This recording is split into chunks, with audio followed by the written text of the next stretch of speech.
किसी जमाने में पाटलिपुत्र के एक छोटे से गांव में एक बूढ़ी और उसकी खूबसूरत पोती देविका रहती थी।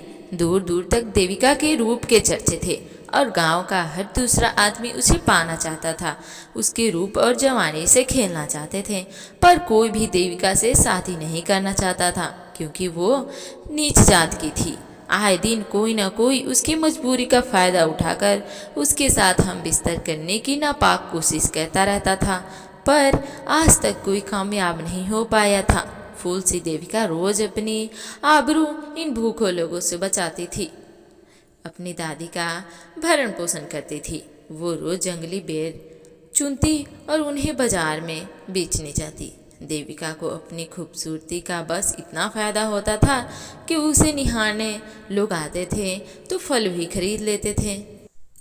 बस इसी तरह से देविका और उसकी दादी का जीवन चल रहा था। दादी अपनी झोपड़ी में हमेशा की तरह देविका की राह बांट रही थी कि तभी देविका आई। कारी, इतनी देर कहाँ लगा दी? कब से तेरी राह बांट रही थी। तभी देविका बोलती है, मैं कुछ काम था दादी, इसलिए देर हो गई। इतने में देविका की सहेली जो ससुराल थी वो आती है, तो उससे देविका पूछती है, जीजा जी कैसे थे? उसमें उसकी सहेली बोलती है, तेरे जीजा बड़े जानवर हैं। पहले तो 2 मटके भरी तारी पी गए और फिर नशे में पूरी तरह से पागल होकर मेरे सारे कपड़े फाड़ दिए और अपने होठों की शराब मेरे होठों पर उठेल दी और मैं कुछ कर ना पाई। रात भर वो मुआ कुश्ती करता रहा और मेरा बदन टूटता रहा। और तू हंस रही है। हंसू ना तो क्या करूं, तुम बात ही ऐसी कर रही हो। उस रात देविका ने खाना बनाया और जो कुछ भी रूखा सूखा खाकर दोनों सो गए। तभी रात के आधी भी नहीं हुई थी कि अचानक कुछ आवाज़ आई, जिससे दादी की आंखें खुल गई, पर देविका अभी भी सो रही थी।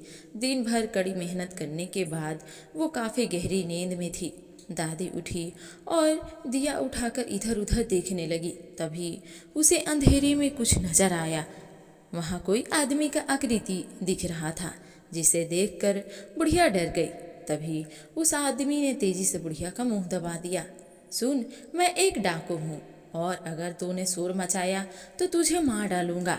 राजा के सिपाही मुझे ढूंढ रहे हैं और अगर उन्होंने मुझे पकड़ लिया तो फांसी पर चढ़ा देंगे। ये सुनकर बुढ़िया शांत हो गई। ये देख डाकू ने भी अपना हाथ उसके मुंह से हटा लिया और कोने में जाकर बैठ गया। बुढ़िया बोली, बेटा, मेरे जैसे बुढ़िया के पास क्या है जो तू मुझे लूटने आया है? ये सुनकर डाकू बोला कि राजा के हाथ लगा तो वो मुझे मार देगा, इसलिए मैं भागा भागा फिर रहा हूँ, पर अब मैं थक चुका हूँ। भागते भागते न जाने कब मारा जाऊँ। तभी डाकू की नज़र दूसरी तरफ पड़ी, जहाँ देविका सो रही थी। उसका रूप देखकर डाकू का मन और दिल दोनों बेचैन हो उठा। उसे सुनहरे सपने नजर आने लगे। उसके मन से मौत का डर निकल गया। उसने देविका की ओर इशारा करके बुढ़िया से पूछा, ये कौन है? बुढ़िया कुछ सोचकर बोली, वो मेरी पोती देविका है। डाकू कुछ देर सोचकर बोला, मुझे तुम्हारी पोती से शादी करनी है।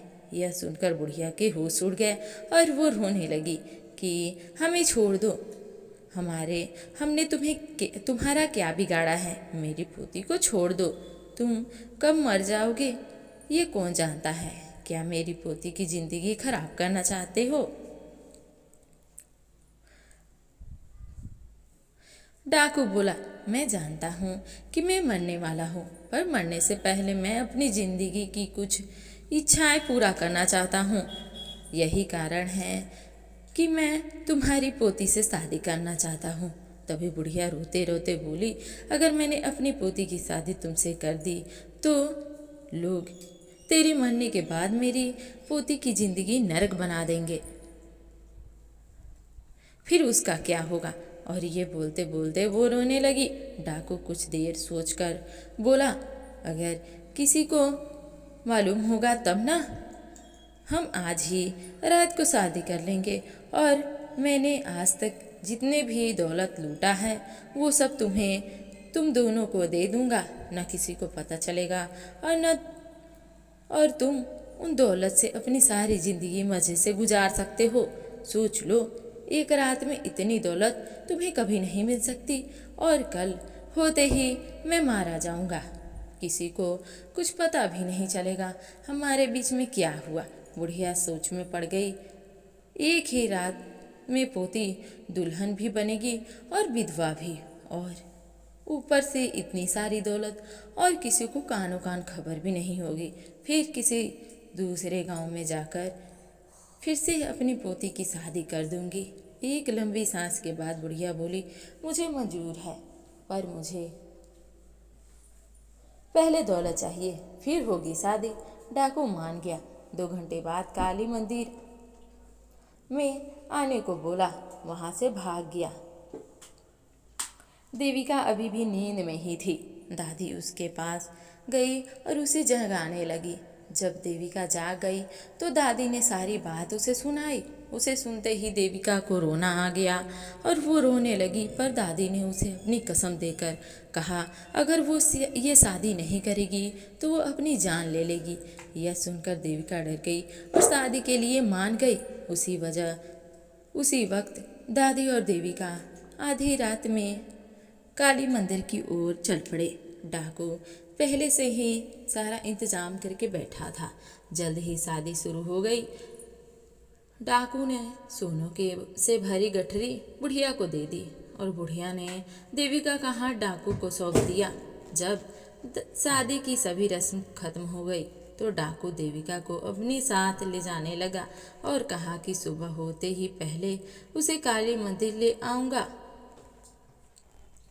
बुढ़िया ने दोनों को जाने दिया और सोने से भरी गठरी लेकर मंदिर में बैठ गई। देविका काफ़ी डरी हुई थी। ना जाने वो डाकू उसके साथ क्या करने वाला था। देविका सोच ही रही थी कि दोनों एक खंडर के सामने जाकर रुके। डाकू ने घास का बिस्तर बनाया और लकड़ियाँ इकट्ठा करके आग जला दी और देविका को घोड़े से नीचे उठाकर घास में फेंक दिया और उसकी और ललचाई नज़रों से देखने लगा। उसने पहले देविका के पैर पकड़ लिए और उसे चूमने लगा। तभी देविका बोली कि आज हमारी सुहाग रात है, हमने आपको दूध भी नहीं पिलाया। यह सोचकर डाकू हंसने लगा और बोला, बस इतनी सी बात, मेरे पास दूध तो नहीं पर शराब बहुत है, अभी लाता हूँ। और डाकू अपनी घोड़े से बंधी एक सुराही ले आया जिसमें शराब थी और उसने उसे देविका के पास रख दी और बोला, निकालो और पिला दो मुझे, पर जल्दी ही करो। आज मैं तुम्हारे ज़माने की किताब थोड़ा करीब से पढ़ना चाहता हूँ। देविका बोली, अभी तो रात लंबी है और जवान है, इतनी जल्दी क्या है, लो ये पी लो।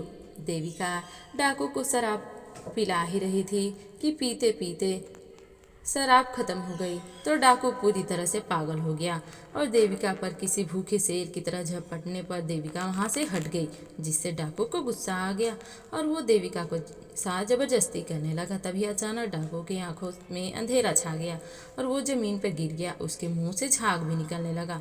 वो मर गया। देविका ने उसकी लाश को उठाकर घोड़े पर डाला और काली मंदिर की ओर चल दी।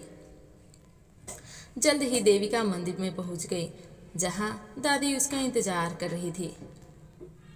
दादी समझ गई कि उसकी चाल कामयाब हो गई और जो जहर उसने देविका को दिया था वो उसने उस डाकू को पिला दी। जल्द ही सुबह हो गई और मंदिर में लोग आने लगे, पर जब सबकी नज़र डाकू की लाश पर पड़ी तो पूरा गांव में खबर फैल गई कि डाकू की लाश मंदिर में पाई गई है। उस लाश को देखने के लिए राजा स्वयं आते हैं और पूछते हैं कि इसे किसने मारा है, तो कोई जवाब नहीं मिलता। तभी भीड़ में से एक आवाज़ आती है, महाराज मेरी पोती ने। यह सुनकर सभी गांव वाले हैरान हो जाते